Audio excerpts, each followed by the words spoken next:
Muito bom, meus amigos, 17 horas e 30 minutos, estamos aqui em mais uma reunião importante patrocinada pelo PSL, pela Fundação Indigo, que é a nossa fundação de estudos, e hoje nós estamos reunindo um grupo de pessoas que certamente vai trazer para todos nós uma discussão muito proveitosa sobre a nova economia pós-pandemia. Há uma semana atrás discutimos a questão da política econômica e hoje nós vamos estar discutindo a política política. Quais são os condicionantes políticos que podem ajudar ou prejudicar a retomada da nossa economia, a volta da normalidade do nosso país, tão abalado por essa pandemia, por esse crescente desemprego, pela questão da perda de salário e renda de boa parte da população. De modo que nós vamos estar discutindo hoje com duas pessoas muito importantes dentro do nosso PSL. Dois deputados federais, representando dois dos maiores estados do nosso país, São Paulo e Minas Gerais. Um deles é o deputado Bozella, Júnior Bozella, deputado federal a primeiro mandato, mas já um veterano em política no nosso estado, presidente do nosso diretório regional de São Paulo, e uma das pessoas, aliás, vice-presidente também do Partido Social Liberal do PSL, de modo que é uma satisfação muito grande tê-lo aqui conosco. E temos também o deputado Marcelo Freitas, delegado Marcelo Freitas, deputado federal por Minas Gerais, uma pessoa com um currículo fantástico, inclusive com uma excelente formação de administração no exterior, no Reino Unido, um homem com uma larga experiência econômica, mas que hoje, na política, também está fazendo toda a diferença na Câmara dos Deputados.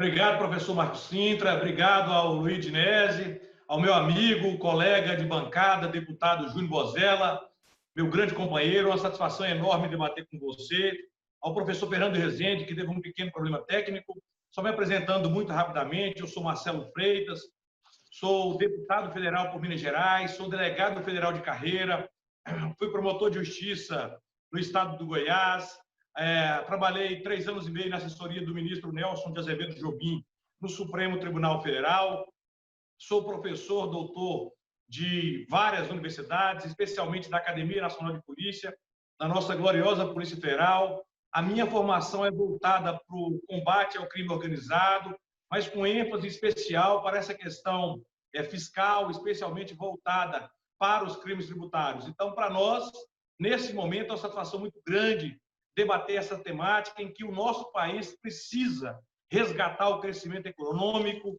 encontrar oportunidades de emprego para as pessoas e, de fato, enfrentar essa segunda enorme onda que vai a todos nós assolar. A primeira onda é a onda da saúde, sem dúvida alguma, numa pandemia que vitimou no Brasil mais de 85 mil pessoas, e agora nós vamos enfrentar uma segunda onda, que é a segunda onda econômica.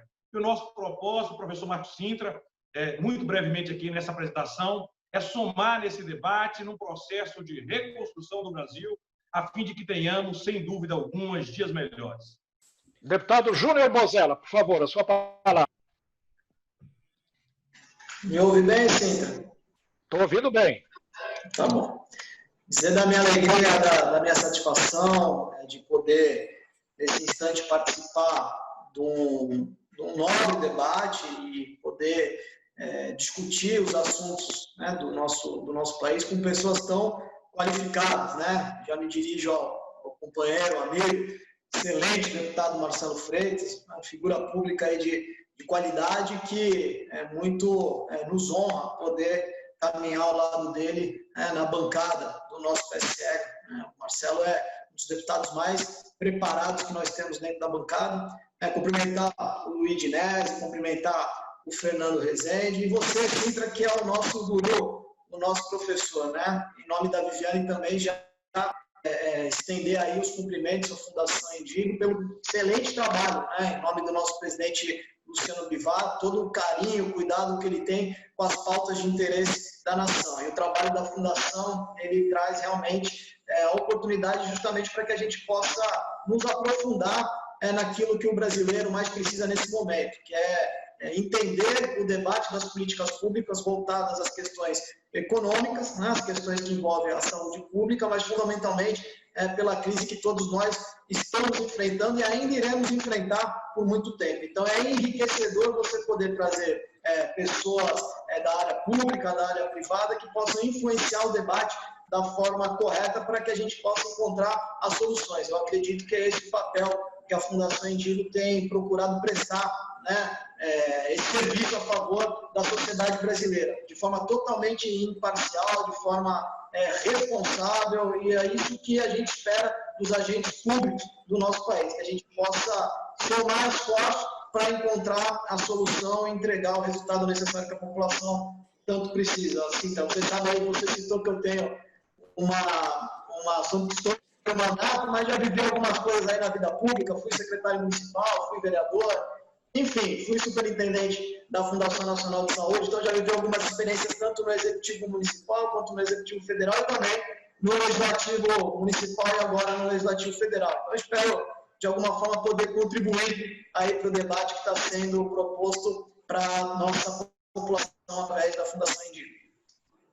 O Luiz Nesi já é uma pessoa conhecida de todos nós, esteve participando do último debate, e vou pedir, então, que rapidamente, Luiz, se apresente mais uma vez, antes de passarmos a palavra ao professor Fernando. Boa noite a todos, boa noite, deputado Marcelo Freitas, boa noite, deputado Bozella, Fernando e meu amigo Marcos Sintra. Primeiro, agradecer mais uma vez de poder participar desse importante debate que, numa posição em que hoje nós temos que discutir as várias questões, não só da economia, mas principalmente do sistema fiscal e tributário.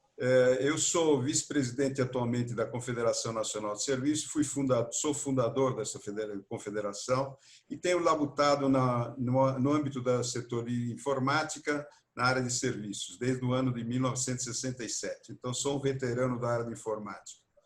Tenho passado ao longo desses anos defendendo o nosso setor como um todo, mas principalmente, inclusive, no setor de informática. E com isso a gente quer debater as propostas que estão aí sendo discutidas no Congresso e nós vamos, só para todo mundo já sabe, mas gostaria de repetir, e nós vemos defendendo há 20 anos a desoneração da folha de pagamento para diminuir a carga tributária sobre o setor laboral e simplesmente, em vez de pagar impostos, pagar salários. Por enquanto, muito bom. Luiz, quero agradecer também mais uma vez a sua presença. Quero agradecer, Luiz, a sua presença, é uma honra para nós. E sem maiores delongas, vou passar a palavra ao professor Fernando Rezende para que ele possa fazer a sua apresentação. Eu vou pedir ao Fernando que fale durante 10 a 15 minutos, Fernando, para que a gente possa, todos nós, participarmos desse debate tão rico com a sua participação e sobre a sua orientação. Por favor, Fernando. Ok. Bom, primeiro, boa noite a todos. E é um prazer estar aqui nesse evento, que é o segundo de um grupo que começou na semana passada, na qual a gente discutiu um pouco os problemas, as dificuldades e os problemas que o país enfrentou para ultrapassar mais rápido a crise e descobrir a saída para uma mais rápida recuperação da economia. Agora, o nosso foco é o futuro. Eu sempre gosto de recordar aos títulos dos meus livros preferidos, e aí eu uso para essa apresentação, que eu estou pedindo ao Davi para pôr aí na tela, para vocês acompanharem um pouco, embora eu não vá ficar lendo nenhuma apresentação, mas para acompanharem à distância. A minha referência é o Marcel Proust. Só que eu mudo o título, não é Em Busca do Tempo Perdido, porque o tempo que você perde nunca recupera, só na literatura. Agora é Em Busca de um Novo Futuro. Qual é esse novo futuro que a gente quer discutir? É o futuro que surge com um avanço cada vez mais rápido do que eu chamo de uma revolução digital. Isso significa que não há como você sair de um atoleiro que foi construído ao longo de mais de 30 anos, um atoleiro que mistura baixa qualidade dos impostos, excessiva rigidez das despesas, uma fragilidade fiscal e acentuados conflitos e desequilíbrios federativos. Não há assim a gente sair desse atoleiro sem construir uma estratégia. Coisas que o Brasil não faz há pelo menos 50 anos. Para onde é que a gente vai? Para onde é que a gente quer ir? O que é que a gente precisa fazer? E qual é o caminho que a gente precisa traçar para caminhar na direção desse futuro? Eu não acho que dá para fazer tudo de uma vez só, né? Os conflitos são grandes, então dá para traçar o caminho e ver qual é o primeiro passo. Se a gente der o primeiro passo na direção certa, a gente consegue prosseguir. A ideia era que o Davi fosse ultrapassando aí os slides, eu vou fazer rapidamente. Davi, muda o primeiro. Então, não é comum, não é incomum, diria eu, na verdade, que em situações de grandes incertezas, como a gente vivencia no mundo de hoje, haja uma certa dificuldade para as pessoas, para as autoridades, de se articularem na busca de uma solução comum. Além do Brasil viver uma situação onde temos, além das dificuldades geradas pela incerteza, enormes dificuldades burocráticas. Aí eu remeto a uma crise ocorrida há cerca de 20 anos, que foi a crise energética, o apagão da energia elétrica em 2001, onde também houve uma certa hesitação inicial sobre o que fazer. Com um fato que se repete agora e que nós estamos nas vésperas do calendário eleitoral, com as eleições municipais, que foram adiadas há alguns meses, e com, na sequência, as eleições nacionais, que acontecem em 2021, né? Ou 2022. Né? O que nós temos pela frente? É isso. É um quadro muito sombrio, mas que precisa ser explorado devidamente. Por favor, Davi. Davi não me ouviu. Ouviu? Né? Então, o que aconteceu? O governo agora foi mais rápido. O governo anterior levou mais de um ano para reconhecer o tamanho do problema da crise energética e tomar algumas providências. Agora, ele se antecipou. E logo após o registro da primeira contaminação pelo vírus no Brasil, o governo tomou providências, divulgando um novo pacote fiscal. Inclusive, o governo, dessa vez, tomou medidas mais rápidas. Mas, num quadro de dificuldades fiscais e financeiras grandes, as medidas não conseguiram ser executadas rapidamente. Tanto a medida de apoio às empresas, mediante empréstimos para manter o desemprego e evitar a quebra de alguns setores importantes da economia, quanto as medidas de socorro direto à população necessitada, por meio dos programas de transferência de renda.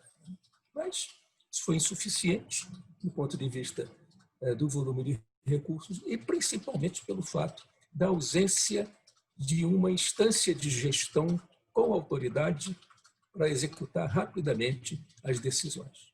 Isso é um ponto muito importante que eu queria ressaltar. Vamos em frente. Davi, puder passar aí. Então, naquele momento, o que aconteceu? Quer dizer, os reservatórios estavam praticamente no nível mínimo de capacidade de água.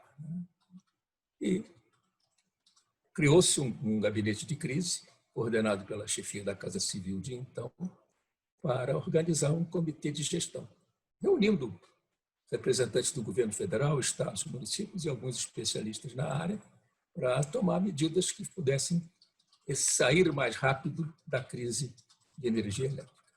E isso acabou acontecendo. Em pouco mais de um ano, o Brasil tinha conseguido contornar com base num forte racionamento do consumo de energia.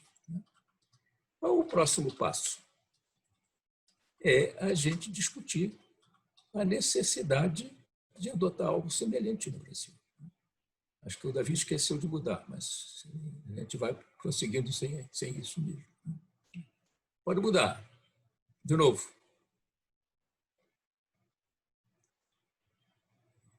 Quais são as similaridades, quais são as diferenças daquele momento de crise com a nova crise? As similaridades são duas: a proximidade do calendário eleitoral e a dificuldades enfrentadas no campo fiscal para mobilizar recursos adicionais em volume mais necessário. Essas são as duas similaridades. Agora, tem uma grande diferença. Na época, a incerteza que existia é se na próxima temporada de chuvas ia chover, na próxima temporada de seca ia chover suficiente para encher os reservatórios. Agora, não. Agora, você nem sabe exatamente o que precisa ser feito. Ou, melhor dizendo, há conflitos entre o que precisa ser feito. As medidas de confinamento são importantes, são duras, mas têm problemas do lado econômico, na medida em que elas acabam restringindo a capacidade de alguns setores importantes da economia, principalmente a área de prestação de serviço, conduzir as suas atividades num ambiente onde a população não pode circular. Nesse ambiente, é preciso ir mais rápido. Vamos em frente. É preciso que a gente tenha em mente claramente o que eu falei anteriormente. Quer dizer, qual é a estratégia? Sem uma estratégia, a gente não vai sair rapidamente dessa crise. Vou lembrar dois trabalhos que foram publicados no início desse ano. Um foi feito pelo Centro de Estudos Estratégicos do Exército, que divulgou no início do ano, não me lembro a data exata, um documento falando exatamente da necessidade de elaborar um plano estratégico para lidar com a crise da Covid-19. E o segundo evento foi a divulgação de um documento elaborado pela Casa Civil, chamado Pro Brasil, que também saiu nessa linha. E tem uma frase que eu gostaria de reproduzir aqui da apresentação. Se o Davi puder passar a frase que eu grifei no documento elaborado pelo Centro de Estudos Estratégicos do Exército. Ali embaixo, no segundo parágrafo, conclui-se que o Estado será o grande condutor de um processo de recuperação econômica. Uma estratégia precisa do Estado.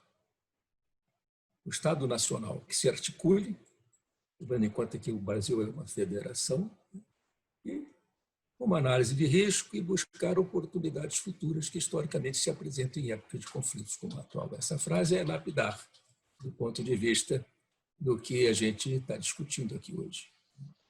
Professor Fernando, me permite uma introdução, eu não podia deixar de mencionar isso. Essa questão do Pro-Brasil foi fortemente contestada pelo ministro da Economia, que se indispôs contra essa estratégia. Esse provavelmente vai ser um dos pontos focais do nosso debate aqui depois. Se realmente compete ao Estado esta missão, esta tarefa de reerguer a economia, ou se deve ser o setor privado.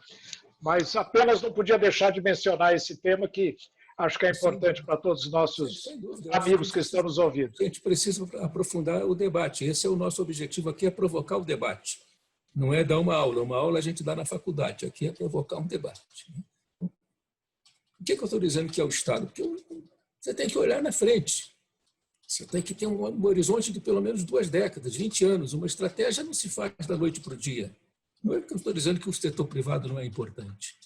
Sim, mas investimentos estratégicos cujos resultados só vão dar fruto alguns anos à frente, pode ser 5, 10 anos à frente, não são capazes de atrair muito interesse de investimentos privados que querem resultados que possam dar ganhos mais imediatos. Então, é combinar uma estratégia de investimentos públicos com ações importantes e complementares do setor privado. Eu queria enfatizar isso, que essa é a minha visão do problema.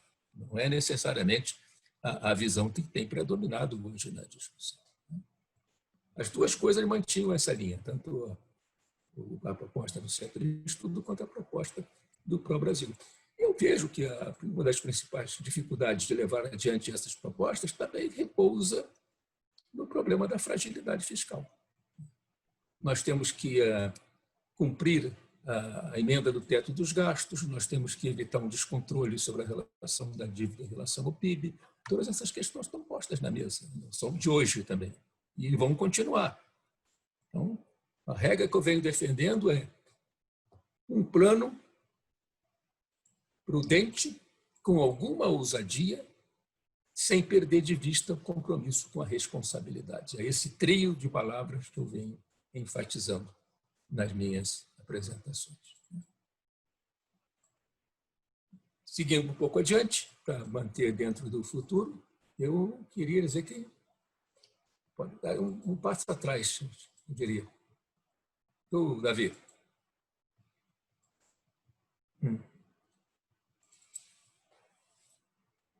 Qual é o problema que eu venho vendo, discutindo já ao longo desses anos todos? É que o Brasil está há mais de 30 anos tentando fazer alguma coisa sem sair do lugar, ou pior ainda, andando para trás, com propostas de reforma tributária irrealistas, propostas de reforma tributária que não abordam o problema federativo na sua essência, né?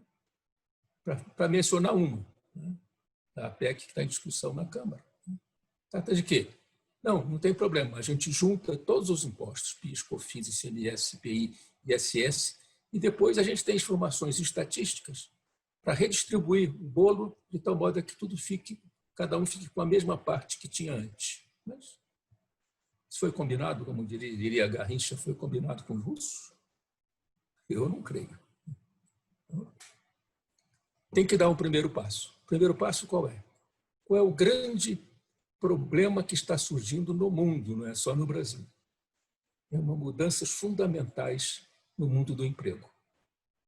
Aquele emprego tradicional, bando de gente, de empregados numa atividade industrial da era anterior, da era industrial, ele era uma base segura, fácil de arrecadar. Arrecadava muito dinheiro e de uma maneira que não dava praticamente trabalho nenhum, porque era só, aquilo era depositado e descontado automaticamente das folhas de salário. Então, isso não vai poder se sustentar. Já está sofrendo, esse desemprego já está sofrendo uma erosão muito forte. E, além do número de pessoas desempregadas, grande parte dessas que foram desempregadas agora não encontrarão seu emprego de volta. Discute-se no mundo o quê? Discute-se no mundo um novo programa para o Estado, chamado Estado do Bem-Estar Social. Como é que o Estado do século XXI vai ter que se preparar para lidar com uma perspectiva de retomada do crescimento com ampliação das disparidades sociais. Isso significa enfatizar a ideia de que tem que ter uma nova base de financiamento desse Estado. Eu não quero falar em CPMF, em IMF, o que seja. Eu quero discutir, para a discussão é o seguinte: qual é a nova base de financiamento que surge com esse avanço das tecnologias? E essa base é exatamente a questão das transações financeiras. Como de hábito, eu costumo também repetir isso toda vez que eu falo, né? Quando inovações surgem antes da hora, elas são fortemente rejeitadas. Para não ir longe, basta mencionar o episódio da Semana de Arte Moderna em São Paulo, na década de 1920. Todos os artistas que hoje são consagrados pela crítica foram, vamos dizer assim, humilhados, né? Receitados, massacrados. Hoje, quanto é que vale uma tela da Tarsila do Amaral, que está lá em Buenos Aires? Então, essas coisas... O mundo evolui, o regime tributário também evolui. É como uma espécie da natureza. Na tributação, assim como na natureza, nada se perde, nada se cria, tudo se transforma. O IVA que está em discussão é uma transformação do antigo imposto sobre vendas, que era um imposto chamado turnover tax. Cada momento que se vendia, corria uma alíquota. Isso foi mudado no início, em meados da década de 1950, com o surgimento das grandes corporações industriais. Agora, não existe mais isso.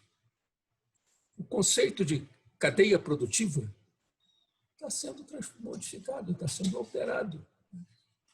Eu mencionei aqui da última vez, e vou repetir isso rapidamente para concluir, não ultrapassar muito o tempo que me foi dado. A antiga cadeia produtiva da era industrial era como uma ferrovia de longa distância.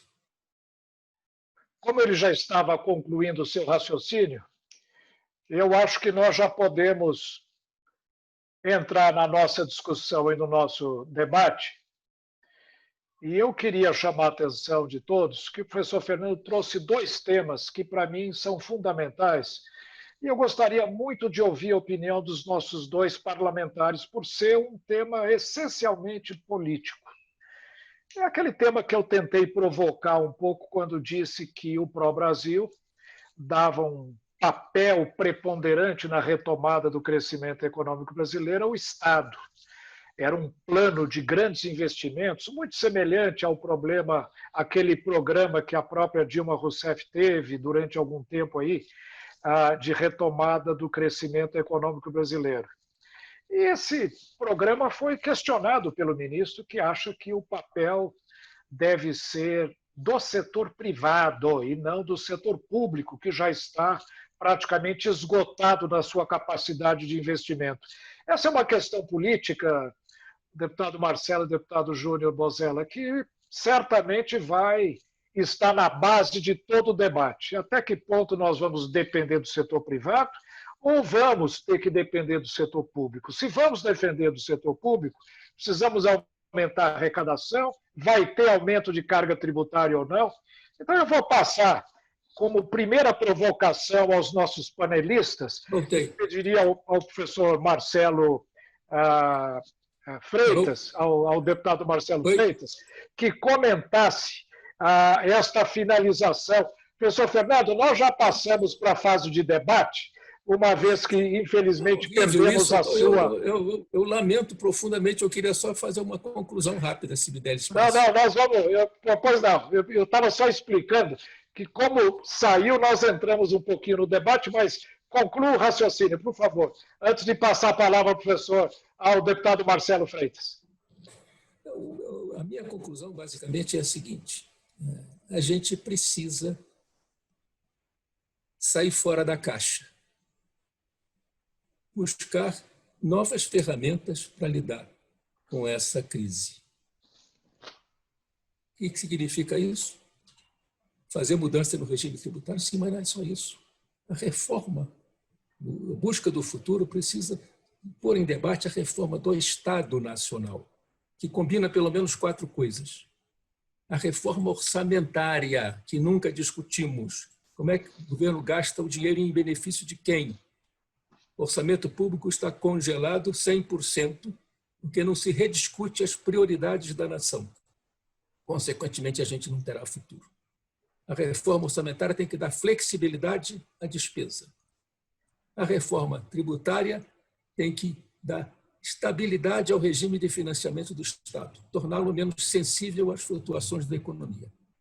A reforma do regime federativo precisa tratar do federalismo fiscal. Como é que nós vamos repartir recursos entre os entes federados, que cada um tenha quantidade de dinheiro suficiente para tratar das suas responsabilidades. Então, é repartir recursos, repartir as responsabilidades, novo financiamento do Estado e uma flexibilidade na alocação do orçamento. O orçamento é o instrumento mais importante de gestão de um Estado moderno. E nós jogamos fora. Nós fizemos um modelo de gestão fiscal que simplesmente ignora toda a situação. Então, de forma que esse é o foco. Nós não precisamos discutir reformas separadas, precisamos discutir a reforma do Estado Nacional. E esse é o caminho que precisa pôr em prática para poder construir essa estratégia que eu espero nos conduza ao país do futuro.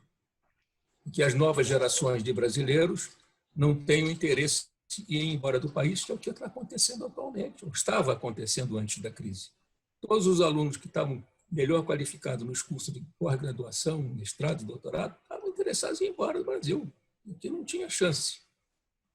Nós precisamos reverter esse caminho, senão O futuro do Brasil não vai ser adiante, porque o Brasil vai exportar cérebro.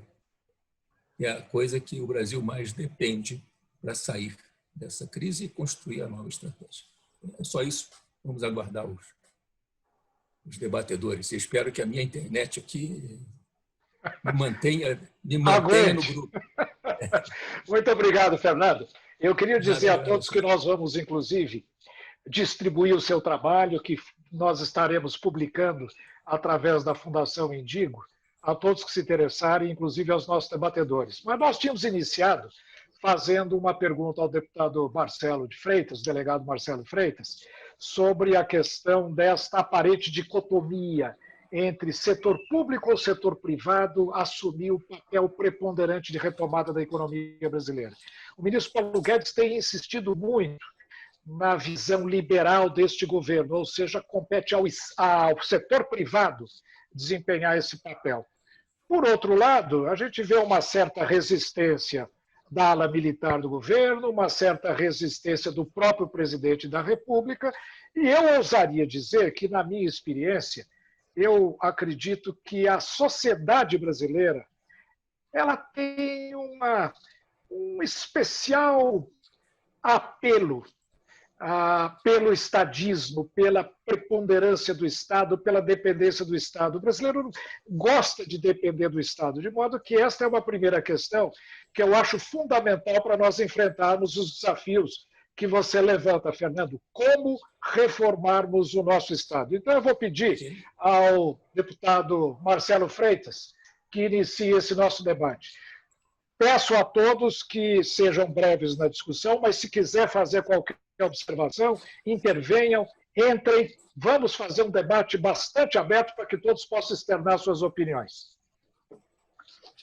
Obrigado, professor Marcos Cintra. Eu acompanhei atentamente a exposição do professor Fernando Rezende e eu iniciaria a minha fala aqui buscando alguns aspectos históricos em torno daquilo que foi apresentado pelo Fernando Rezende para discutir a questão daquilo que realmente esperamos do nosso país, daquilo que esperamos do futuro, especialmente nesse momento pós-pandemia. O primeiro aspecto, professor, que eu gostaria de trazer aqui para a gente debater nesse processo de reestruturação do Estado brasileiro é que desde a Constituição de 1988, nós já editamos no Brasil 5,5 milhões de leis, nos 3 níveis, federal, estadual e municipal. A imensa maioria dessas normas são normas tributárias, isso é óbvio, e mais adiante nós vamos discutir sobre essa questão da reforma tributária. Mas o ponto mais interessante, professor, é que de 88 para cá, cerca de 96% das normas, das leis do nosso país, sofreram algum processo de alteração. E se observarmos mais a fundo, nos últimos 16 anos de poder em nosso país, a gente vai observar que as normas foram focadas para um papel preponderante de uma intervenção do Estado na economia, de uma intervenção do Estado na vida social do cidadão. O professor Fernando Rezende buscou tratar um pouco sobre o aspecto do Estado do bem-estar social, que vem desde o século XIX, mas eu queria focar um pouco mais em além, dizendo que o Brasil adota um estado do bem-estar social, mas nós não podemos esquecer que é um estado do bem-estar social democrático e de direito. Por que digo isso? Porque não adianta discutir estado do bem-estar social se vamos tangenciar em encontro com regimes totalitários. Então, é importante ficar claro que no Brasil, qualquer discussão deve passar pelo respeito irrestrito entre os poderes. As decisões judiciais devem ser cumpridas, o Executivo executa as normas, o Legislativo, por sua vez, elabora como temos buscado fazer. Essa discussão do professor Fernando, ele nos apresentou essa reforma do Estado brasileiro em 4 vertentes, e eu queria acrescentar aqui uma delas que já foi feita, que é a previdenciária. A reforma orçamentária é essencial, nós temos que desvincular as despesas, né, do nosso orçamento, porque, de fato, como está, com essa vinculação, não há trabalho efetivo para o Poder Executivo. Esse nos parece um erro que precisa ser enfrentado urgentemente. A questão da reforma tributária, nós vamos discutir aqui, mas é um papel em que nós temos que enfrentar com muita clareza. De uma vez, o parlamento não tem estrutura para poder enfrentar, mas essa reforma tributária nos parece evidente, a nosso sentir, a necessidade de buscarmos algo que permita a desoneração de encargos incidentes sobre a folha de pagamento, permita a manutenção no mesmo estado ou a redução da carga tributária, o que, em nosso olhar, só vai ser possível com a proposta de imposto único federal ou de um imposto único nacional que, de fato, enfrente todos os problemas que, de longa data, nós temos enfrentado. Então, sou um defensor fervoroso do imposto único federal, que vai englobar os impostos na esfera federal, ou vou mais além, do imposto único nacional, na alíquota proposta pelo senhor, professor Marcos Cintra, na ideia de 2,81% inicialmente, para que a gente consiga trabalhar com um processo absurdo de simplificação tributária, porque nos parece que o brasileiro não aguenta mais tantas normas pendentes sobre sua cabeça. Repito, 5,5 milhões de leis desde 1988, mas, para não aprofundar especificamente na reforma tributária, e vou aprofundar esse debate mais adiante, se for possível, eu queria dizer que a reforma do Pacto Federativo é urgente, que a gente faça uma revisão desse Pacto Federativo. Realmente, o professor Fernando disse isso, nós estamos dispostos a enfrentar essa questão, uma revisão do Pacto, mas sem esquecer de uma reforma efetivamente administrativa, em que a gente consiga tocar em alguns tendões de Aquiles que pesam sobre o Estado brasileiro, que se agigantou enormemente nos últimos anos e que precisa, de alguma forma, ser encolhido. Eu costumo dizer que o empresário foi criminalizado de maneira absolutamente cruel nas últimas décadas. Chegou o momento de focarmos o empresário com um novo olhar. O empresário não é o vilão de uma sociedade que se pretende ser democrática. O empresário tem que ser tratado como aquela pessoa que efetivamente gera emprego e, por consequência, gera renda em nosso país. Isso parece que ficou mais evidente nesse momento de pandemia, em que tivemos milhões de empresas sendo fechadas em nosso país, milhões de empregos sendo desfeitos, e agora nos parece evidente que é preciso permitir que essas empresas reencontrem oportunidade para se manter de pé e que tenham uma desoneração sobre a folha de pagamento. E outro aspecto que nos parece relevante ressaltar também é a questão da reforma política, professor. Então, se a gente enfrentar esses 5 aspectos, deixando de lado a previdenciária que já foi, repito, a reforma orçamentária, com desvinculação do orçamento, a reforma tributária, a revisão do Pacto Federativo, a reforma administrativa, a reforma política, nesse primeiro momento, nós estaremos caminhando com o nosso país em direção a um futuro que a gente espera esteja próximo. Mas, para que isso ocorra, é urgente que haja um diálogo institucional entre os 3 poderes, de modo a que nenhum deles se julgue superior ou preponderante sobre os demais. Então, é importante que a gente consiga encontrar esse ponto de convergência. No que se refere à reforma tributária, serei e sou um defensor árduo do imposto único, seja na esfera federal ou seja no imposto único nacional, para que a gente possa iniciar esse processo de mudanças que o Brasil, de fato, precisa. Deputado, eu acho que o senhor está levantando um dos problemas fundamentais nessa reforma do Estado, não é? O nosso amigo do PSL de Pernambuco, o nome dele é Leonardo. Ele está perguntando se o Leonardo Lacerda, Pedro Leonardo Lacerda, do PSL de Pernambuco, se a reforma administrativa não é fundamental para darmos a eficiência necessária ao Estado brasileiro, além da tributária, além da previdenciária e da orçamentária, se nós também não precisamos trabalhar na nossa gestão, inclusive reduzindo esta brutal burocracia que nós temos aqui. Eu perguntaria ao deputado Bozella, o que é que acha dessa questão? Ouvi atentamente as considerações do Rezende, do deputado Marcelo.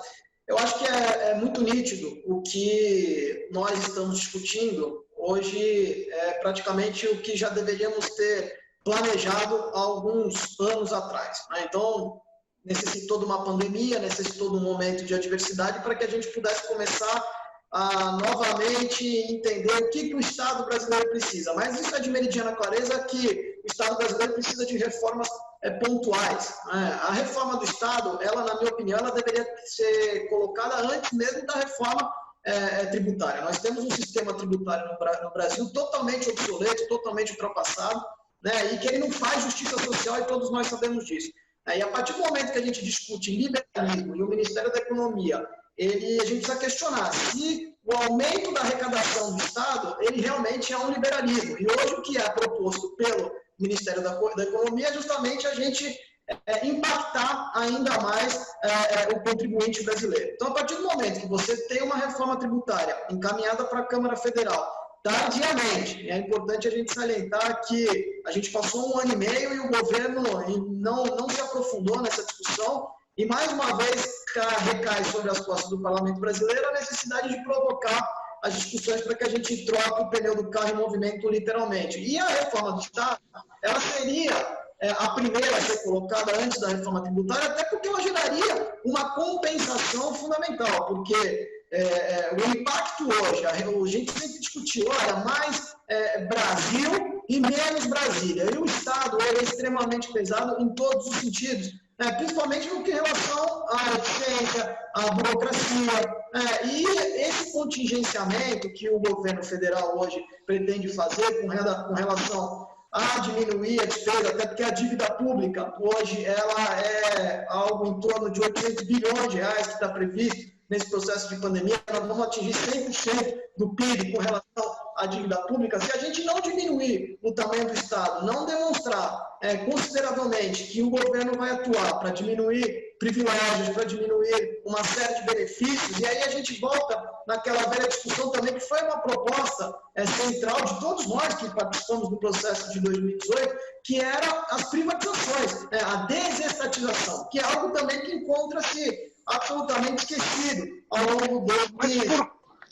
Deputado, mas por que é que o Congresso Nacional tem criado todo tipo de obstáculo à desestatização, privatização? Por exemplo, o projeto de privatização da Eletrobras tem sido, já desde o governo anterior, tentado no Congresso Nacional. Então, aquela pergunta que eu fiz, eu gostaria muito que o senhor abordasse isso. Será que o povo brasileiro não é estatizante por definição, gosta de depender do Estado, se sente mais confortável quando é tutelado pelo governo, quando recebe benesses do governo, ao invés de ter uma iniciativa mais pessoal, mais livre, como países anglo-saxões, por exemplo? O governo tem tido muita dificuldade nesse processo de privatização. Qual é a sua avaliação sobre isso? Nós somos defensores, né, da desestatização, do processo de privatização. É importante deixar isso salientado. Agora, pós-pandemia, há alguns pilares que são decisivos, né? A reconstrução da cadeia produtiva, né? Então, assim, você investir na pequena, na micro empresa, fazer o crédito chegar, que é algo que não está acontecendo, né? Você retomar a inserção internacional, você parar com a guerra política, né? Você ficar agredindo a China diariamente, enfim, você falou do pró-Brasil, que são os investimentos em infraestrutura, não vão poder fugir da necessidade do Estado atuar nesse momento de pós-pandemia. Por mais liberal que nós sejamos nesse momento, por mais que nós queremos desestatizar, privatizar, mas no momento pós-pandemia é necessário que o Parlamento brasileiro, junto com o Executivo Central, tenha essa maturidade política de entender que o Estado vai ter que, de alguma forma, atuar. Se a União Europeia já está trabalhando nessa direção, sim, você vê que houve uma reunião dos líderes, dos 27 líderes da União Europeia, são 750 bilhões de fundo já reservado para poder socorrer a economia. A previsão é de 9% de retração do PIB. E isso é algo que aqui no Brasil a gente falava em 10% e estamos hoje tendo uma previsão, que os economistas estão dizendo, de 5%. Agora, a proteção da população vulnerável é algo também que o Estado vai ter que atuar. Então, assim, são pilares necessários que a gente vai ter que trazer agora para essa discussão. E a privatização, ela se faz necessária e tem que avançar no Congresso Nacional. A venda, né, das estatais, a sobrecarga brasileira é algo absurdo. Você comparar o número de estatais que tem na China, nos Estados Unidos, 6, 12, respectivamente, o Brasil são 458, é algo absurdo. Os Correios dá prejuízo para o Brasil. São 600 milhões de reais, né, que o Correio tem gerado de prejuízo anualmente. Então, você tem lá Vale Peru, você tem Vale Natal, você tem uma série de benefícios que sobrecarrega o Estado. Então, é necessário que todas as correntes políticas no Brasil, seja de direita, seja de esquerda, os mais liberais, os menos liberais, possam entender que vai ter que existir agora, nesse momento, um entroncamento. Nós vamos ter que juntar as informações e entender que o Estado ele tem que ser sobrecarregado em determinados pontos, como eu disse, na proteção dos mais vulneráveis, enfim, no investimento de infraestrutura e também, ao mesmo tempo, apresentar uma contrapartida para a sociedade com relação à diminuição do Estado. É por isso que nós vamos avançar nas privatizações e na desestatização, que é o tema central do nosso partido, né, daqueles que defendem o liberalismo. Mas tem essa compreensão, essa maturidade política, que no período pós-pandemia, nós vamos ter que juntar todas essas peças, Sintra, e fazer com que, de alguma forma, o socorro junto à sociedade ele venha, tanto do setor público quanto do setor privado. Perfeito. Deputado, o senhor mencionou um fato que eu acho que é fundamental para todos aqueles que estão nos assistindo, que o Partido Social Liberal, como o seu próprio nome diz, é um partido liberal que defende a iniciativa privada, defende o investimento privado sem perder de vista o bem-estar da sociedade e as condições de competitividade de toda a sociedade. Nós temos que dar educação e saúde ao povo para que ele possa concorrer com todos os outros cidadãos em termos de igualdade. Isso é fundamental. E o deputado Marcelo mencionou um fato que me parece muito relevante. Eu queria ouvir a opinião do setor privado sobre esse tema. O Partido Social Liberal vem defendendo, historicamente, uma reforma tributária calcada numa brutal simplificação no sistema, que é a ideia do imposto único. Não é? Seja ele federal, como é o projeto do deputado Luciano Bivar, que é o presidente do Partido Social Liberal, seja o imposto único nacional, que tem como proponente o deputado general Peternelli, também do PSL. Luiz Nesi, você falou na desoneração de folha que utiliza um imposto semelhante a esse que está sendo proposto pelo deputado Luciano Bivar e pelo deputado general Peternelli para a criação do imposto único, que é o imposto sobre movimentação financeira. Como é que o setor privado vê isso? Essa seria uma mudança radical nos rumos da economia, na linha da simplificação, desburocratização e redução do tamanho do Estado também. Então, Marcos, nós, há 20 anos, nós vemos discutindo exatamente esse problema da carga tributária sobre folha de pagamento, porque um dos pontos chaves da economia para crescimento de um país é o emprego. Nós temos que garantir emprego às pessoas. E só se consegue garantir o emprego se você diminuir a carga tributária sobre a folha de pagamento e ir aumentando o processo econômico de desenvolvimento.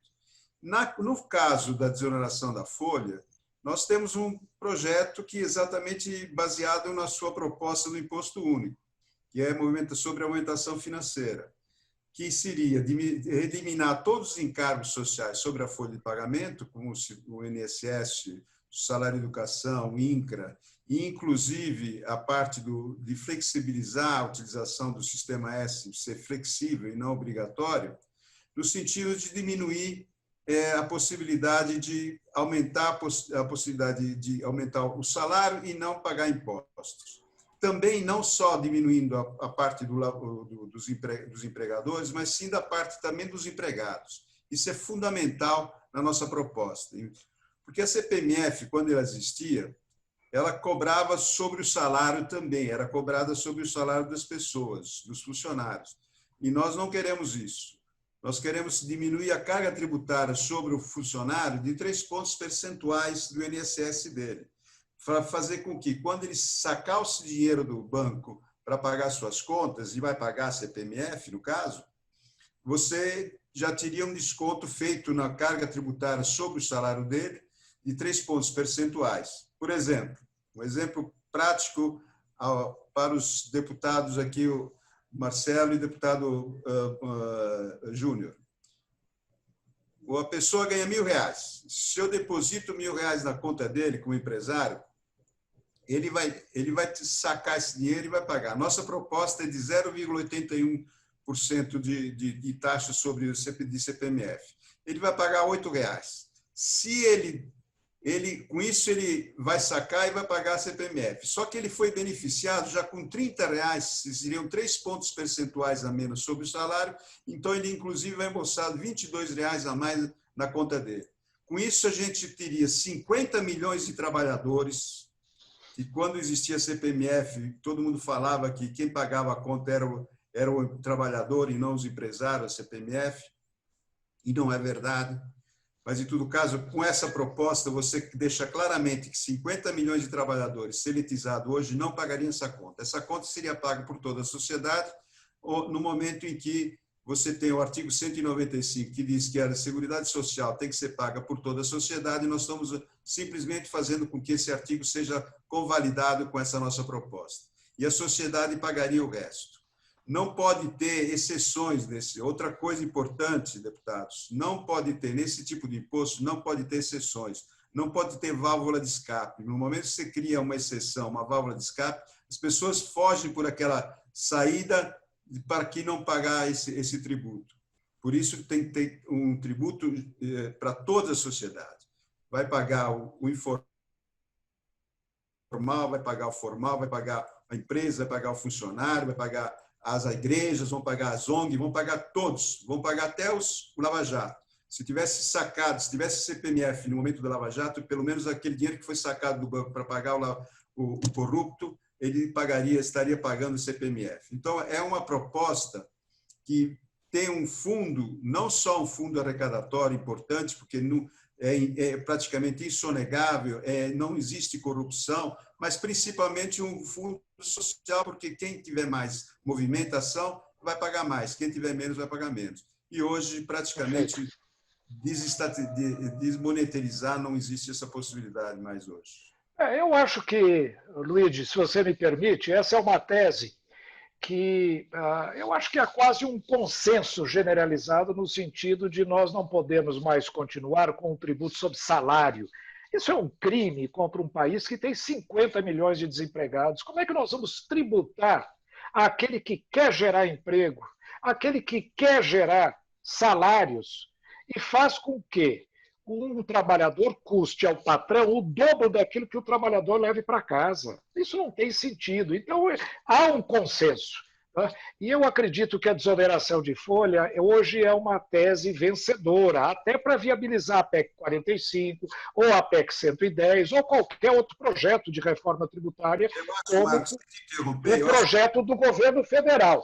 O que eu queria perguntar aos dois deputados agora é o seguinte: existem, deputados, condições políticas para se aprovar qualquer coisa do Congresso Nacional hoje? Um governo que aparentemente não está bem articulado. É um governo que desrespeitou, de certa forma, as regras de convivência com o parlamento, e, querendo, de alguma maneira, agir isoladamente, quase que a revelia do Congresso.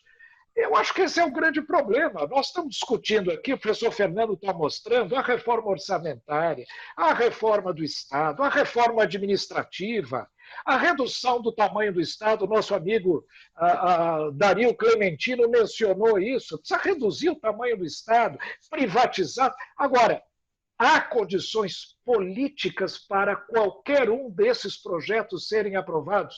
Eu queria muito direcionar a nossa discussão, deputado, a esse tema, a avaliação de vocês, e como nós podemos mudar a cabeça do povo brasileiro para apoiar iniciativas desse tipo. A palavra está aberta. O Cintra, eu vi que o Marcelo passou a bola para mim aqui. O que eu acho? Eu acho uma injustiça com o mais pobre, enfim, com o pagador de imposto, com a classe média que acaba carregando né, nas costas do nosso país. Você pega o setor de serviços, que gera 70% de emprego na sociedade. Então, é uma injustiça muito grande você não desonerar a folha de pagamento, você ter esses vetos por parte do presidente da República, e compete agora, mais uma vez, ao Parlamento brasileiro a responsabilidade de derrubar esses vetos para que a gente corrija essas injustiças sociais que o Executivo Nacional vem promovendo, e a partir do momento quando a gente analisa a reforma tributária que foi enviada para a Câmara Federal, ela é uma gravidade, porque a gente sabe que o segundo momento da reforma tributária, a segunda negociação que virá, é justamente você gerar mais imposto para o bolso do contribuinte, que é isso que o governo está tentando tramar agora, que é criar uma nova CPMF para fazer a compensação da desoneração da folha de pagamento. Então,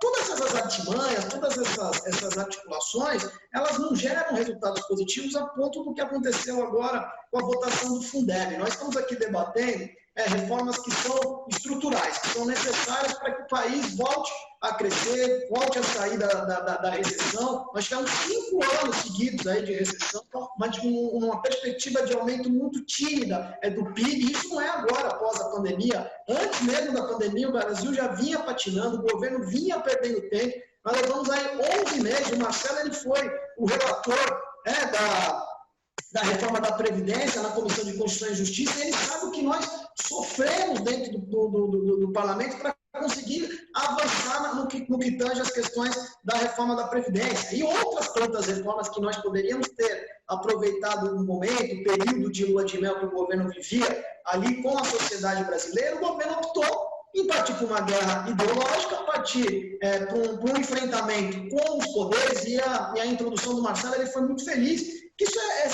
é princípio básico, né? O respeito entre as instituições, para que tudo possa fluir de uma forma correta e natural. Agora, você imagina, Sintra, né? Quantas reformas que a gente está debatendo aqui, né? Eu até anotei algumas coisas, olha, a carteira de trabalho verde e amarelo, o Renda Brasil, a privatização da Eletrobras, os fundos públicos, isso é fundamental, né? Os recursos infraconstitucionais, isso é um recurso importante que precisa ser liberado também para o Estado para colocar à disposição da sociedade, o PL do Refis. Então, se você pegar as PECs que têm que ser debatidas no Congresso, que precisam de 308 votos, e as leis que têm que ser aprovadas, complementares, ordinárias, que dependem de 257 votos no Parlamento, você imagina a dificuldade que o governo vai enfrentar a partir do momento que o governo se concentra em construir uma base no desespero, no momento onde o presidente da República estava colocado contra as cordas por sua culpa, por responsabilidade das suas atitudes. Ele só foi jogado às cordas porque ele vivia uma lua de mel com a sociedade. Ele não precisaria ali ter agredido o Centrão, ter agredido o Parlamento, ter agredido o STF, enfim, o Judiciário como um todo e as demais instituições do país. Agora, ele se viu cercado de inimigos, foi obrigado a lotear bilhões de reais do orçamento público brasileiro, com uma série de partidos que hoje se sentem confortáveis no sentido de dizer, olha, nós vamos votar aqui e a gente vai entender o que a gente quiser, independente da coalizão que você formou conosco, dos cargos que foram loteados, dos orçamentos robustos que estamos administrando aqui, porque o nosso compromisso aqui é não arrumar um problema com relação ao impeachment. Então, cada reforma, cada discussão que vier para casa que é essencial ter esses votos, os 308, para quando for uma PEC, né, um projeto de emenda constitucional, ou uma lei complementar, ou uma lei ordinária, o governo enfrentará seríssimas dificuldades para conseguir comover esses deputados que, mesmo loteando esses bilhões do orçamento, eles sintam a vontade para votar de olho fechado algo que seja de fundamental importância para a recuperação econômica do nosso país. Então, eu enxergo, Sintra, que teremos dificuldades, sim, infelizmente. Obviamente tem deputados, que é o nosso caso, deputados atuantes aqui do PSL, que têm maturidade política suficiente, têm independência dentro do parlamento, que independente de cargo, que independente de emenda, vota as pautas que são de interesse da população. E essas reformas, elas são decisivas para que a gente consiga fazer a retomada econômica que todo brasileiro irá precisar. Mas, infelizmente, eu não vejo clima hoje, não vejo condições favoráveis para que o governo consiga convencer essa gama de deputados, né, e não são poucos, para que votem todas essas reformas que são necessárias. Deixando claro que todos esses votos que o governo conquistou dentro do parlamento foi prioritariamente para defender o presidente num processo de impeachment. É isso, né? Não tem nada de diferente disso. Um processo de impeachment que ele mesmo se colocou numa condição impossível, processo de impeachment. Ele mesmo entregou ao Centrão e ao alojamento dos cargos que ele foi obrigado a fazer. Deputado, só para complementar a pergunta do o senhor falou que o governo se colocou numa posição quase que insustentável para aprovar qualquer coisa dentro do Congresso. Mas se existir uma frente parlamentar apoiada pela iniciativa privada e tem um grande interesse em desonerar a folha de pagamento, substituir os encargos sob folha por uma contribuição à aumentação financeira, existe ambiente dentro dos deputados? Eu frequento essa casa há mais de 30 anos. E eu sei que tem muita gente favorável à CPMF e a esse tipo de imposto, inclusive o deputado Raul, que foi relator dessa matéria. Será que não existe uma condição de nós fazermos uma grande frente parlamentar, independente do governo, independente para solucionar esse problema grave que existe no país, da carga tributária sobre folha? Olha, Luiz, eu vou já passar a palavra para o Marcelo aqui para eu não monopolizar o debate. Eu acredito, sinceramente, que o governo sofreu um impeachment informal, né? O presidente da República está colocado, está alijado do processo, né, até um determinado momento, porque os militares meio que colocaram ali as rédeas nele, e mais alguns outros líderes ali do dito Centrão que, de certa forma, estão tentando administrar esses percalços. Agora, eu tenho notado a boa vontade do presidente da Casa, o presidente Rodrigo Maia, né, e também do presidente do Senado, o Davi Alcolumbre, para que, a partir de agosto, acho que com a retomada das sessões presenciais, nós possamos ter um ambiente dentro do Parlamento brasileiro favorável a essa pauta que envolve os interesses econômicos. E, fundamentalmente, um desses que você citou é a desoneração da folha de pagamento. Então, eu acho que o Parlamento brasileiro, capitaneado por algumas figuras, por alguns agentes políticos, alguns líderes partidários, os presidentes, enfim,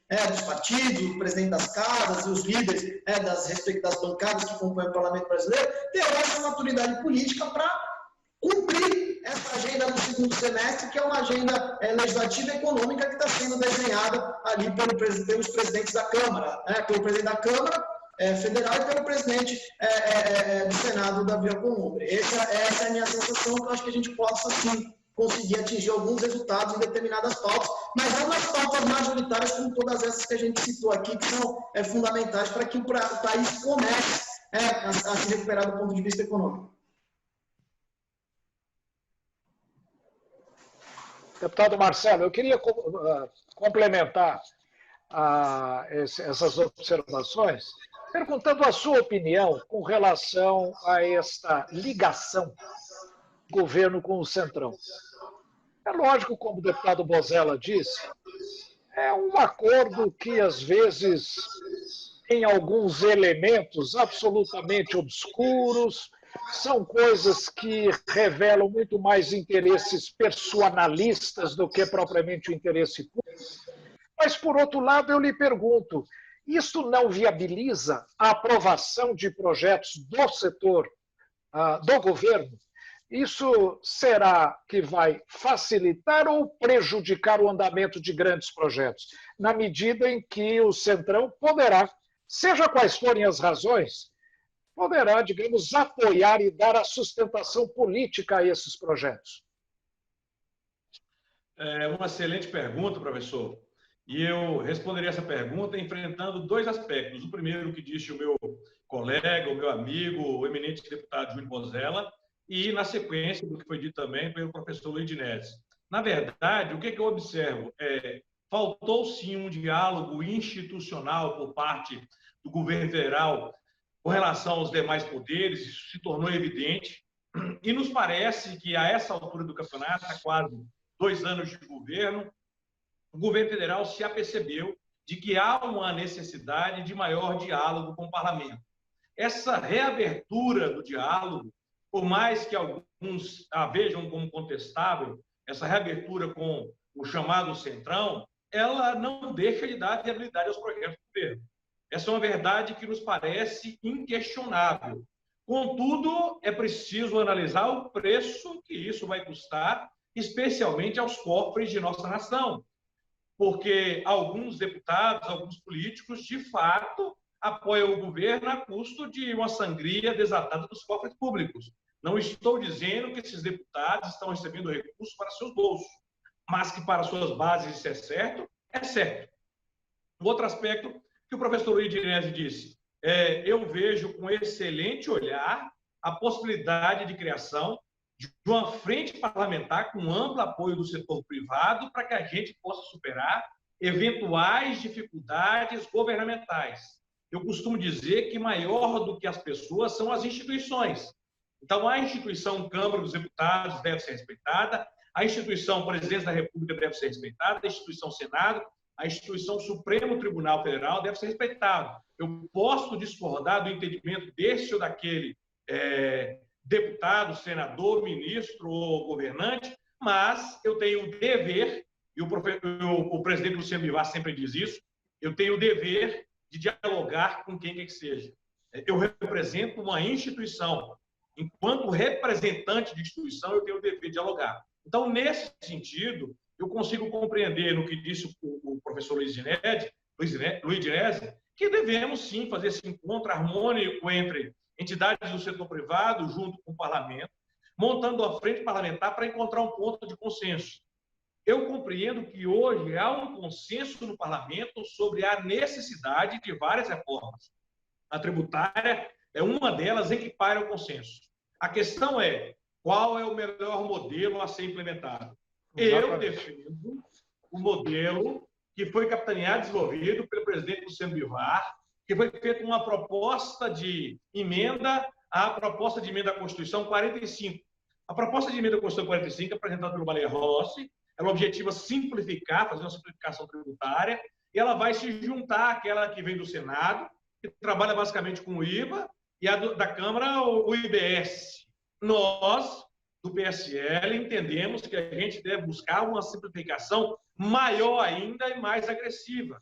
Então, é importante deixar claro, professor Marcos Cintra, que o empresário deve ser, sim, valorizado e respeitado, mas nós não podemos deixar de ressaltar que o modelo atual, e eu trabalho muito nessa área, disciplinei e ministrei aula nessa matéria, ele permite que a cada ano nós tenhamos uma evasão fiscal somente nas contas da União de aproximadamente 400 bilhões de reais. Então, o modelo atual está completamente ultrapassado, completamente defasado, e nos parece que há um consenso de que precisa ser alterado. Eu torço para que haja unidade de entendimentos entre executivo e legislativo para que a gente possa encontrar a melhor proposta para a sociedade brasileira.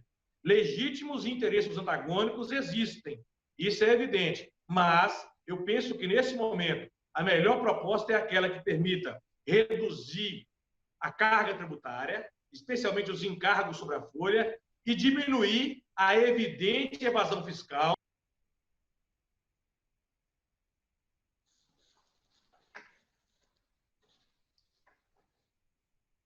Permitir trabalhar de maneira mais proativa para o nosso país. Muito bom, deputado. Eu acho que a sua posição, que é a posição do PSL, é extremamente importante, porque... só para completar aqui, Luiz, eu já vou lhe passar a palavra. Não, eu só queria complementar. Eu acho que é muito importante que o deputado Marcelo mencionou. A desoneração de folha é um elemento fundamental. Quem sabe seria um primeiro passo no encaminhamento de um projeto de imposto único, como o PSL vem defendendo já, como eu disse, historicamente. É o melhor modelo, não tem dúvida. Eu vejo aí todo mundo dizendo o modelo A ou B é parcial, é pequeno, tem que ser mais amplo. Vamos fazer o mais amplo possível, criar um imposto único mesmo, um imposto só. Ou, quem sabe, juntamente com um imposto, que é o imposto de renda, que seria chamado imposto social. No mais, apenas um tributo. Quem sabe a desoneração da folha não seja, Luigi, o primeiro passo nesse encaminhamento. É exatamente isso que eu queria complementar, deputado Marcelo. já que existe uma possibilidade, eu acho que deveria ser invertido aquilo que o governo fez. Devia ser primeiro mandado a desoneração da folha com uma contribuição à sustentação financeira e depois o pacote do PIS e o COFINS. Porque quando você faz a desoneração da folha, você equaliza todos os setores para eventualmente mudar a base tributária do PIS e o COFINS de cumulativo para não cumulativo. Que isso reverte uma carga tributária absurda sobre o setor de serviços que nós não podemos efetivamente aceitar. Porque, já que o senhor disse que existe a possibilidade de ter essa frente parlamentar, o senhor não podia liderar, junto com o deputado Bolsonaro, essa frente e já começar daqui um movimento dentro da Câmara dos Deputados para fazer essa frente parlamentar para iniciar esse processo de um imposto único, através de uma contribuição à sustentação financeira para desonerar... Deputados, eu quero aproveitar isso que o Luiz de Neve está dizendo e, quem sabe, esses dois deputados, notáveis deputados pelo conhecimento e pela vivência, como vocês estão vendo, não lideram uma frente parlamentar pela desoneração da folha de salários no Brasil. Eu acho que essa seria uma iniciativa fantástica. Não só porque resolveria um problema de imediato, mas, sobretudo, porque abriria caminho para nós defendermos o projeto do presidente Luciano Bivar, o projeto do Imposto Único Nacional, do Imposto Único Federal, e, quem sabe, trazermos para o sistema tributário a modernização tecnológica que o professor Fernando Rezende mencionou na sua fala. Nós ajustarmos tecnologicamente o sistema tributário à nova configuração do mundo, onde tudo está mudando. Eu pergunto se os deputados não se interessariam em liderar o movimento.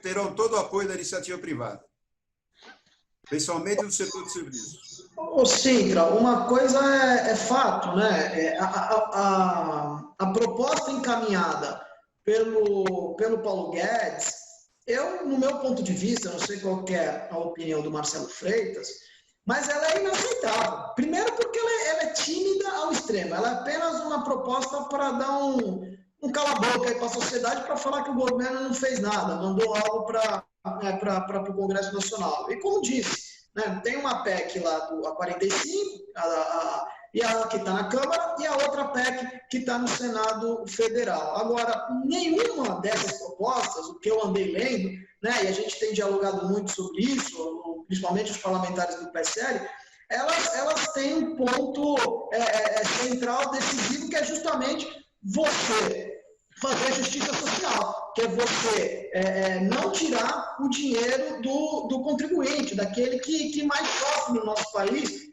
que é o povo trabalhador. A reforma que está colocada lá na Câmara Federal, acho que tanto as duas PECs, tanto a do Senado quanto a da Câmara, e uma vergonha essa que o governo encaminhou, ela não faz justiça. O mais rico, ele acaba sempre pagando a mesma coisa que o mais pobre. E isso é um equívoco. Então, eu entendo que, se a gente liderar esse processo, colocar adiante, e isso é constitucional, a justiça social, ela é algo constitucional, que tem que ser respeitado no nosso país. E a reforma tributária, o momento de se fazer justiça social é agora. Se nós conseguirmos, né, juntos aí, eu topo essa proposta, esse desafio, e o Marcelo é um especialista da área também, não tenho dúvida nenhuma que vai abraçar essa ideia, a gente liderar a ideia do Imposto Único Federal, né? E eu acho que isso é algo que realmente é mais econômico, é o que tem de mais moderno, que desburocratiza, né? E também ajuda a gente ter fraudes, né, no sistema tributário do nosso país. Então, são propostas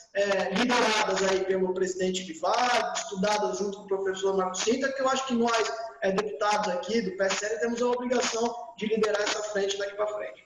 De agora em diante. Deputado Marcelo. Eu penso que a provocação do professor Luiz de Nese, ela é extremamente pertinente. Fica aqui o nosso compromisso de lançar essa frente parlamentar em defesa do Imposto Único e, mais do que isso, né, trabalhando exatamente por trás da frente parlamentar em defesa do Imposto Único, com a desoneração de folha de salário. Então, assim, as duas vertentes estão perfeitamente aceitáveis e assimiláveis, são verdades que nos parecem inquestionáveis, especialmente nesse período pós-pandemia, em que nós temos que conseguiu o mecanismo de desonerar a folha. Eu tive conversando recentemente com parcela da equipe econômica e uma das ideias que eles estão adotando é basicamente a seguinte: aquelas pessoas que se encontram recebendo o auxílio emergencial vão ser perquiridas. Você quer voltar a trabalhar ou quer continuar recebendo o auxílio emergencial? Quero voltar a trabalhar. Essa pessoa vai receber uma oportunidade de ser contratada por um determinado setor, óbvio, no período pós-pandemia, e aquilo que ultrapassar o valor de R$600 entraria como tributação negativa na folha de pagamento. Então, a proposta ainda a ser construída, mas é algo absolutamente importante e aceitável nesse momento, porque nós sabemos, professor Marcos Cintra, que as empresas já não suportam mais. Já não há mais espaço para qualquer forma de carga tributária. Agora, o que nós temos que lutar nesse momento é para manter essas empresas que aí se encontram ao menos de pé.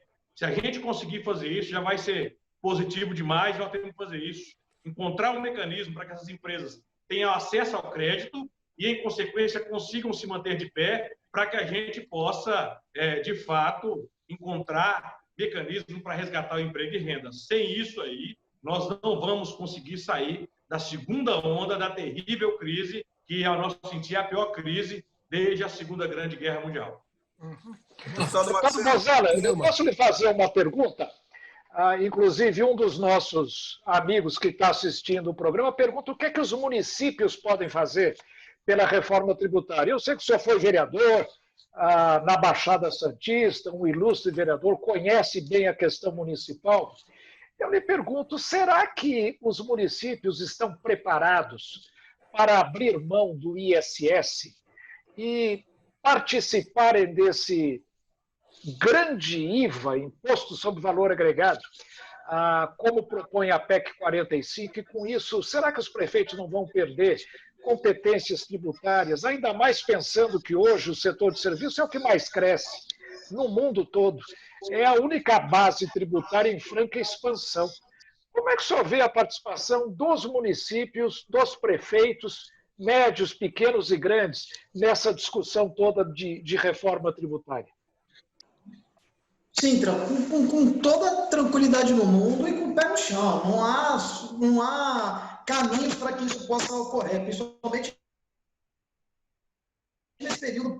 Aqui na Baixada Santista, a previsão do rombo orçamentário, juntando as novas cidades que compõem aqui a nossa região metropolitana, nós estamos falando aí em 600 milhões a menos de arrecadação. Então, há uma perda muito enorme na arrecadação e no orçamento desses municípios. Se você perder esse controle, principalmente sem existir um pacto federativo, se você aprovar o pacto federativo antes de qualquer outra proposta que seja encaminhada na Câmara, talvez você consiga ter um conselho da República para administrar ali os entes da federação, você organizar melhor a distribuição entre estados e municípios, mas agora, no momento de pandemia, onde você perde a arrecadação, você ainda sacrificar mais ainda os municípios do país, e, na verdade, todo o socorro na saúde, na educação, ele acontece na ponta, Ninguém mora no estado, ninguém mora na União, todos moram nas cidades, todos moram em algum município. Então, acho que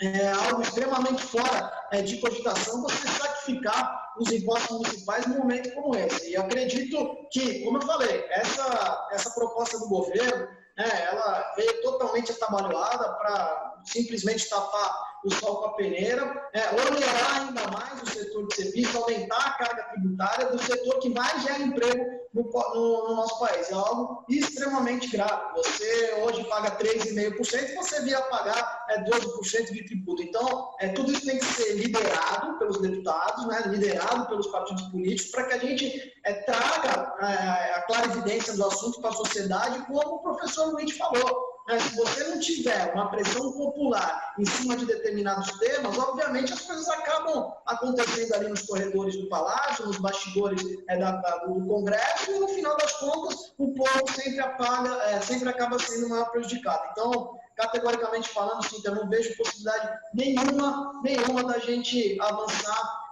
no processo de unificação de impostos dessa magnitude, eliminando a maioria dos impostos estaduais e municipais. Eu queria dizer Você que me ouve? concordo plenamente Você me com ouve? essa posição do deputado Bozella.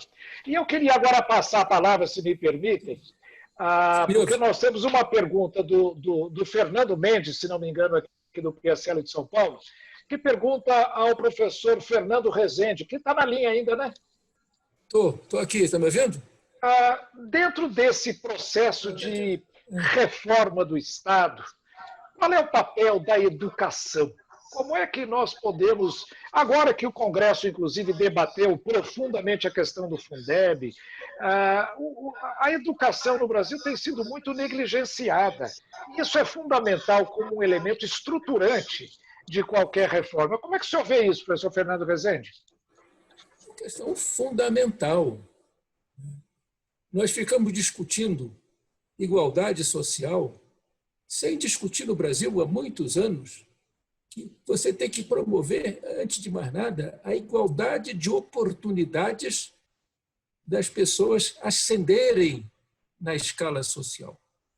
E principalmente as pessoas que não têm condições para bancar estudos em colégios caros, em universidades caras. Você tem que dar um ensino fundamental de qualidade, é a escada para ascender na escala social, para melhorar de vida. Então, tanto o ensino quanto a saúde. São dois elementos fundamentais. E essas duas políticas foram sendo destruídas ao longo dos anos. Tem vinculações, mas a gestão das políticas é mal feita. Não existe, como existe em outras federações, eu acho que isso deve estar na pauta da discussão, instrumentos que estimulem a cooperação entre os governos estaduais e os governos municipais nos grandes aglomerados urbanos, porque sem essa cooperação as coisas não funcionam direito. O cidadão demanda qualidade de ensino em vários lugares, e isso não vai ser sozinho a responsabilidade de um município, é a responsabilidade coletiva de municípios e estados onde habitam uma população que circula nesse território. O território é comum, mas as jurisdições são diferentes. Eu queria, além dessa, aproveitar a oportunidade para destacar um ponto que foi mencionado pelo Marcos Sintra agora há pouco. É preciso dar o primeiro passo. Eu acho que tentar fazer reformas amplas de uma só vez, eu venho dizendo, começar a reforma pelo fim, o fim qual é? É apresentar uma proposta detalhada de emenda constitucional, que eu acho que não sai do lugar nenhum. Se ele disser, antes de fazer uma reforma detalhada, a gente precisa promover um diálogo que deve ser conduzido pelo legislativo, envolvendo o governo federal, estados e municípios, coisa que nunca se fez no Brasil nos últimos anos, há mais de 50 anos. Na Constituição de 88, isso não foi feito. A federação não foi discutida. E, sem discutir o equilíbrio da federação, eu acho muito difícil organizar uma gestão eficiente de algumas políticas públicas. A palavra de ordem, para mim, num debate como esse, é flexibilidade. O Brasil é amarrado numa camisa de força da rigidez, em todos os lados. A rigidez do orçamento, não tem espaço nenhum para o orçamento. A regra oficial é que só é obrigatório o que é objeto de lei, mas o que está num contrato, o que está num programa de execução de programas educacionais, não é. Na área da educação e da saúde, o único que é obrigatório é gastar o pessoal. Se você for olhar a montanha de restos a pagar que está acumulada no Tesouro, grande participação é dos recursos de investimento e custeio dos programas de saúde e de educação. Não tem, por isso que não tem equipamento nas escolas, não tem remédio nos hospitais. Enfim, essa é uma questão essencial. O federalismo fiscal também está congelado desde 1989. O rateio dos recursos dos fundos de participação não segue mais nenhuma lógica. Foram mantidos em 89, num contexto onde a dinâmica socioeconômica da população mudou radicalmente com o processo de urbanização e de aglomeração urbana. Por isso que eu venho dizendo que a gente tem que discutir o conjunto das reformas, sem cair no erro de querer fazer tudo de uma vez. Quer dizer, vamos dar o primeiro passo com a exoneração da estimular o Muito bom. desemprego. Ok. Agora, junto com isso, vamos promover um grande debate nacional. O lugar para esse debate deve ser o legislativo, no qual se discute essas questões todas em profundidade, como é que a convergência de uma série de fatores que foram se acumulando ao longo do tempo gerou esse quadro. Não pode reduzir a carga tributária porque o orçamento público está todo ocupado, não tem espaço. Não se rediscute as prioridades do país, porque as prioridades também já estão pré-definidas desde antes de 88. Então, daí eu não sei como é que a gente vai sair na busca do que eu estou chamando.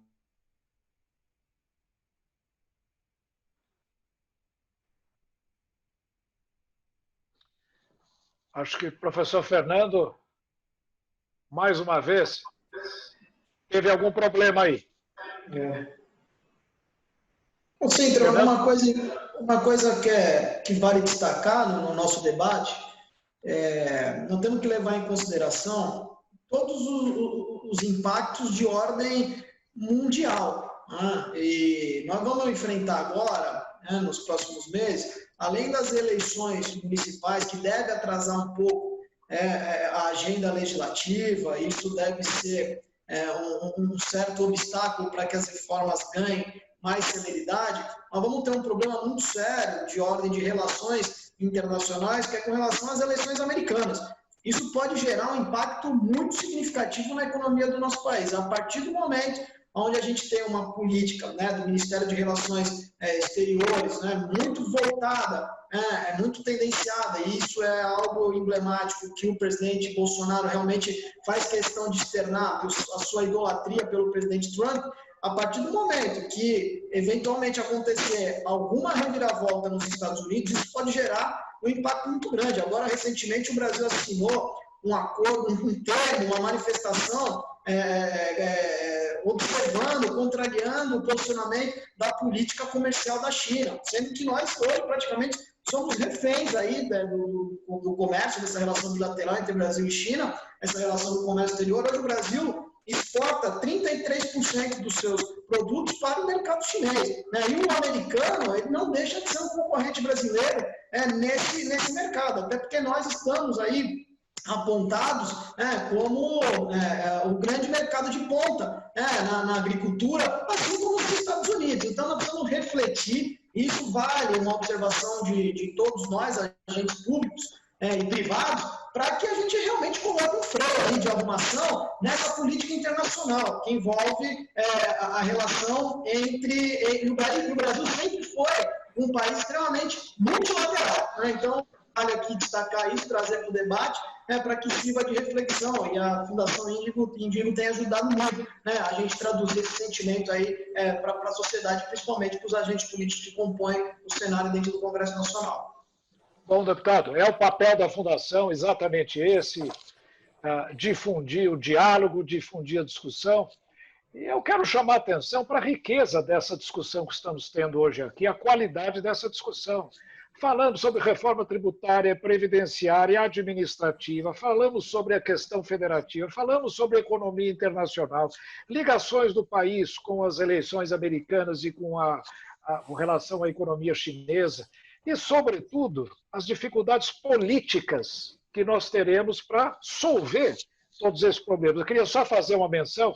Eu falei que nós tivemos uma pergunta do nosso amigo do PSL aqui de São Paulo, Fernando Mendes, Fabrício Mendes, que fez a pergunta sobre a educação ao Fernando Rezende.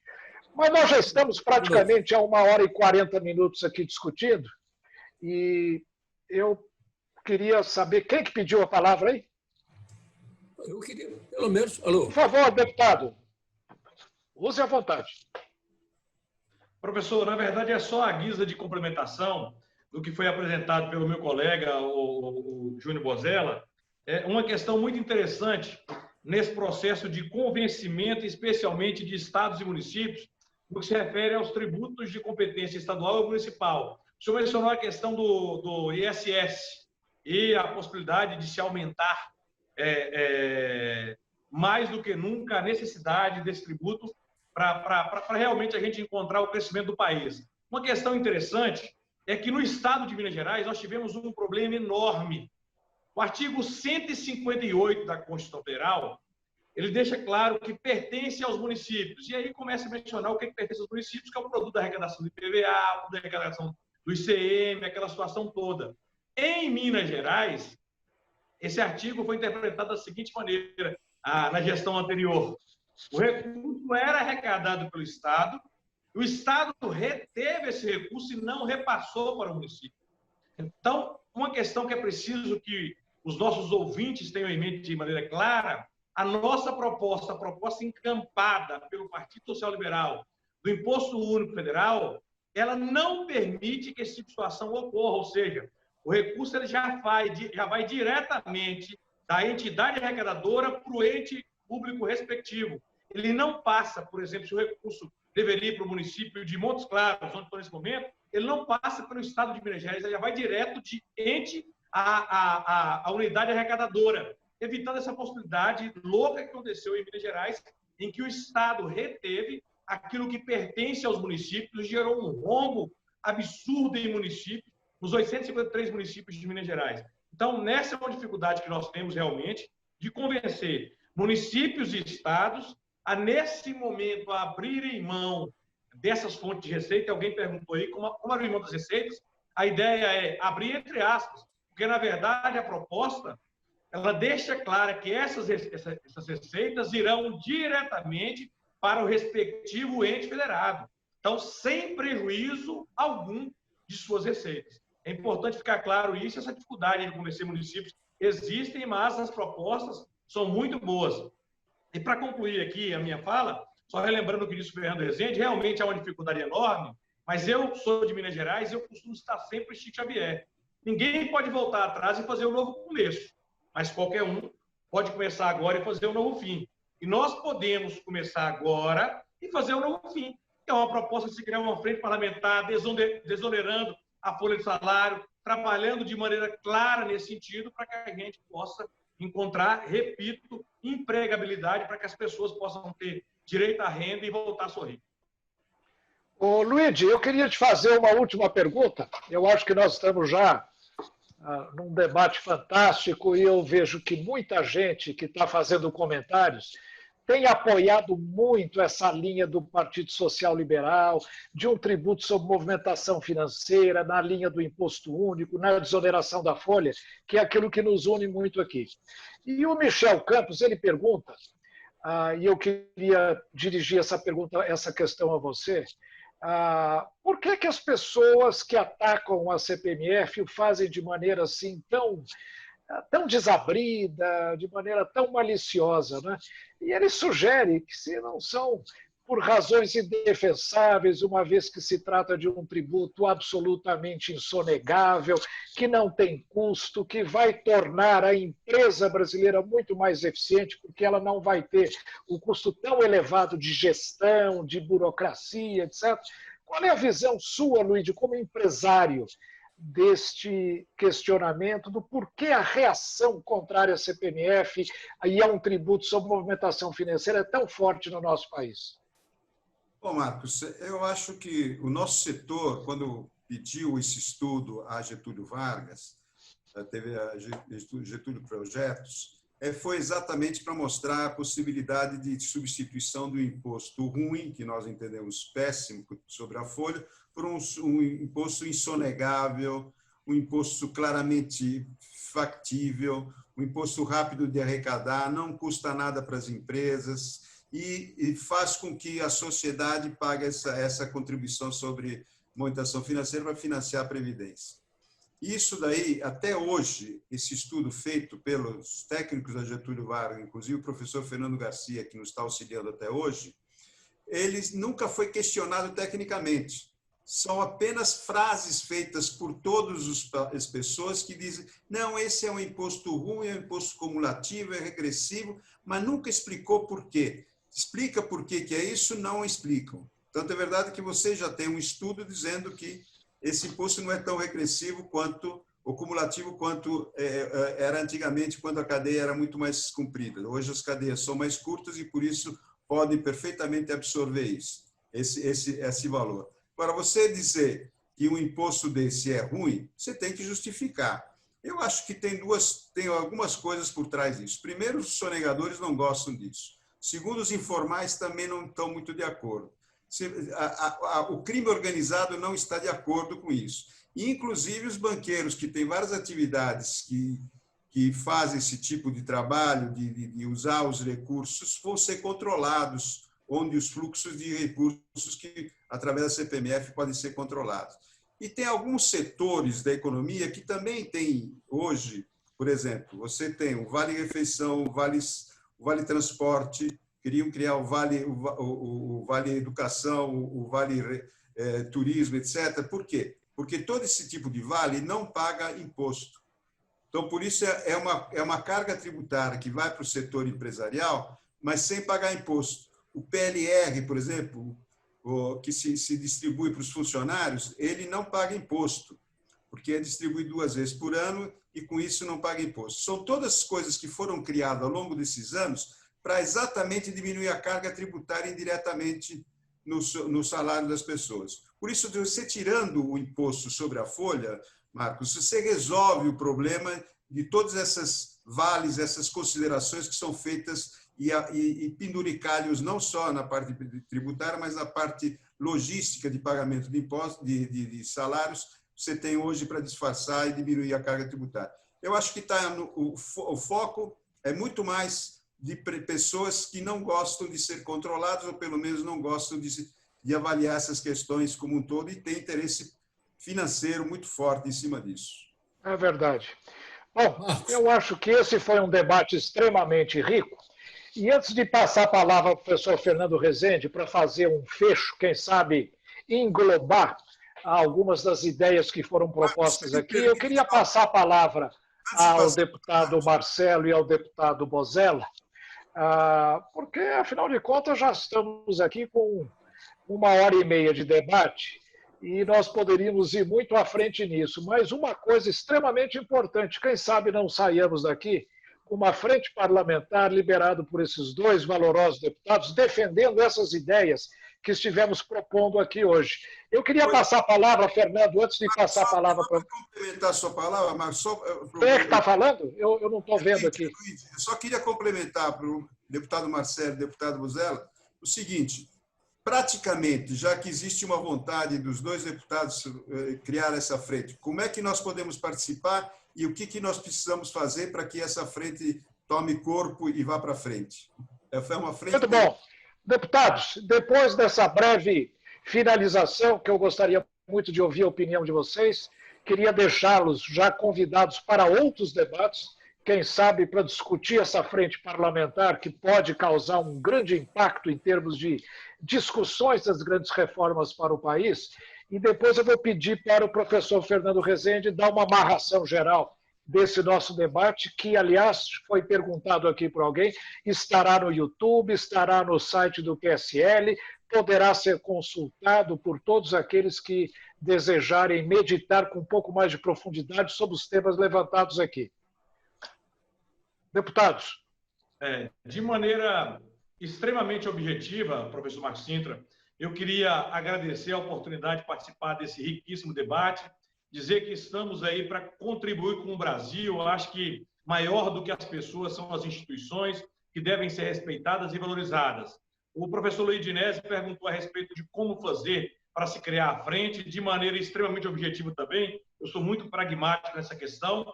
Nós fazemos a frente, apresentamos essa frente parlamentar, eu faço juntamente com o meu amigo, o deputado Bosella, e o setor privado entra pedindo o apoio dos demais deputados que subscrevem essa frente para que a gente possa criá-la, se Deus quiser, ainda nessa primeira quinzena do mês de agosto. Para a gente já poder fazer isso, é perfeitamente possível, que as discussões em torno das reformas, elas vão vir aí agora, nesse segundo semestre, elas têm que vir, ainda que em tempos de eleição. Agradeço ao professor Marcos Cintra, agradeço à Fundação Indigo, professor Luiz Dinesi, meu amigo Júnior Bosella, agradeço ao Fernando Rezende pela oportunidade e estou disposto a somar nesse processo de realmente reconstruir o Brasil e repensar o Brasil que nós queremos para o nosso futuro, que já está aí diante do nosso olhar.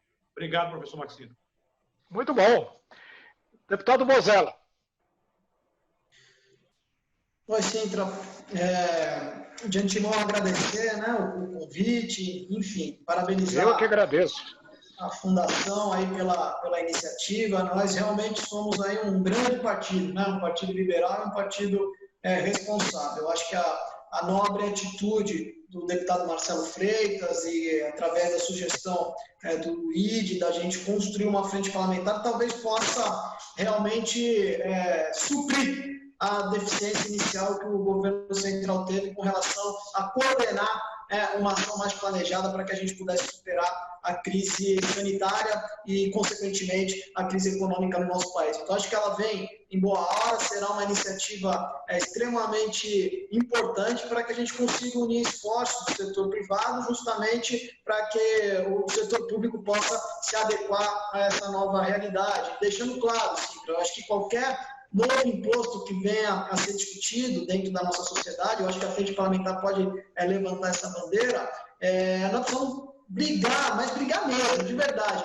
com o Poder Executivo para que exista, sim, uma redução da máquina pública. Eu acho que esse é o primeiro caminho. Se a gente diminuir o tamanho da máquina pública, a gente vai ganhar pontos no produto interno bruto, sem perder a eficiência na gestão. Então, para isso é necessário que haja realmente uma frente nessa direção para que a gente tenha um imposto mais justo, um imposto mais adequado para que os mais pobres não paguem a mesma coisa que os mais ricos, e quando você consome, você sabe quando você vai comprar uma roupa, quando você vai comprar um alimento, qualquer que seja o produto, é injusto aquele que mais trabalha, aquele que mais sofre, aquele que menos ganha, paga a mesma quantidade de imposto do que aquele que mais recebe riqueza no nosso país. Há uma concentração de riqueza muito grande. Então, eu fico contente de poder, junto com o deputado Marcelo Freitas, liderar esse processo aí dessa frente parlamentar para que a gente realmente consiga fazer as correções necessárias que a nossa sociedade tanto necessita. Obrigado, Sintra, obrigado, Luiz,